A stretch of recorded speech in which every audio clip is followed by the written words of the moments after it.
ಕಥೆಯ ಹೆಸರು ಮ್ಯಾಜಿಕ್ ಕಿತ್ತಳೆ. ಒಂದಾನೊಂದು ಕಾಲದಲ್ಲಿ ಒಂದು ಹಳ್ಳಿಯಲ್ಲಿ ರಮೇಶ್ ಎಂಬ ಸಣ್ಣ ಹುಡುಗ ವಾಸಿಸುತ್ತಿದ್ದ. ಅವರು ಪ್ರಯಾಣಿಸಲು ಮತ್ತು ಹೊಸ ವಿಷಯಗಳನ್ನು ಕಲಿಯಲು ತುಂಬಾ ಇಷ್ಟಪಡುತ್ತಿದ್ದರು. ಒಂದು ದಿನ ಅವನು ಕಾಡಿನಲ್ಲಿ ನಡೆಯುತ್ತಿದ್ದಾಗ ಮಾಂತ್ರಿಕ ಕಿತ್ತಳೆ ಮರವನ್ನು ನೋಡುತ್ತಾನೆ. ಆ ಮರವು ಇತರ ಮರಗಳಿಗಿಂತ ಸಂಪೂರ್ಣವಾಗಿ ಭಿನ್ನವಾಗಿ ಕಾಣುತ್ತದೆ.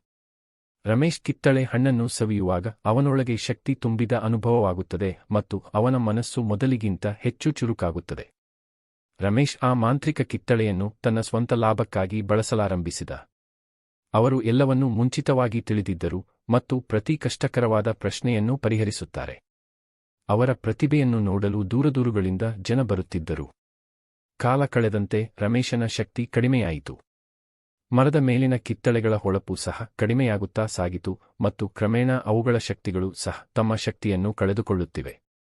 ತನ್ನ ಸ್ವಂತ ಪ್ರತಿಭೆಯನ್ನು ನಿರ್ಲಕ್ಷಿಸಿ ಮಾಂತ್ರಿಕ ಕಿತ್ತಳೆಯ ಶಕ್ತಿಯ ಮೇಲೆ ತಾನು ಹೆಚ್ಚು ಅವಲಂಬಿತನಾಗಿದ್ದೇನೆ ಎಂದು ರಮೇಶ್ ಶೀಘ್ರದಲ್ಲೇ ಅರಿತುಕೊಳ್ಳುತ್ತಾನೆ. ರಮೇಶ್ ತನ್ನ ತಪ್ಪುಗಳನ್ನು ಅರಿತು ಮಾಂತ್ರಿಕ ಕಿತ್ತಳೆಯ ಮರಕ್ಕೆ ಹಿಂತಿರುಗುತ್ತಾನೆ. ಅವನು ತನ್ನ ದುರಾಸೆಯ ಸ್ವಭಾವಕ್ಕಾಗಿ ಕ್ಷಮೆಯಾಚಿಸುತ್ತಾನೆ ಮತ್ತು ಅವನ ಸಾಮರ್ಥ್ಯಗಳನ್ನು ಒಳ್ಳೆಯದಕ್ಕಾಗಿ ಬಳಸುವುದಾಗಿ ಭರವಸೆ ನೀಡುತ್ತಾನೆ.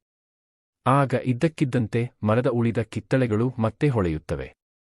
ಆ ದಿನದಿಂದ ನಿಜವಾದ ಶಕ್ತಿ ನಮ್ಮೊಳಗೆ ಇದೆ ಮತ್ತು ನಮ್ಮ ಸ್ವಂತ ಕೌಶಲ್ಯ ಮತ್ತು ಪ್ರತಿಭೆಯನ್ನು ಬಳಸುವುದರಿಂದ ಮಾತ್ರ ಜಗತ್ತಿನಲ್ಲಿ ಬದಲಾವಣೆ ಮತ್ತು ಸಂತೋಷವನ್ನು ತರಬಹುದು ಎಂದು ರಮೇಶ್ ಅರ್ಥಮಾಡಿಕೊಂಡರು. ಯಶಸ್ಸನ್ನು ಸಾಧಿಸಲು ನಾವು ಯಾವುದೇ ಮ್ಯಾಜಿಕ್ ಅಥವಾ ಶಕ್ತಿಯ ಬಾಹ್ಯ ಮೂಲಗಳನ್ನು ಅವಲಂಬಿಸಬಾರದು. ಬದಲಿಗೆ ನಾವು ನಮ್ಮ ಸಾಮರ್ಥ್ಯಗಳನ್ನು ಹೆಚ್ಚಿಸುವುದರ ಮೇಲೆ ಕೇಂದ್ರೀಕರಿಸಬೇಕು ಮತ್ತು ಜಗತ್ತಿನಲ್ಲಿ ಧನಾತ್ಮಕ ಬದಲಾವಣೆಯನ್ನು ತರಲು ಅವುಗಳನ್ನು ಬಳಸಬೇಕು.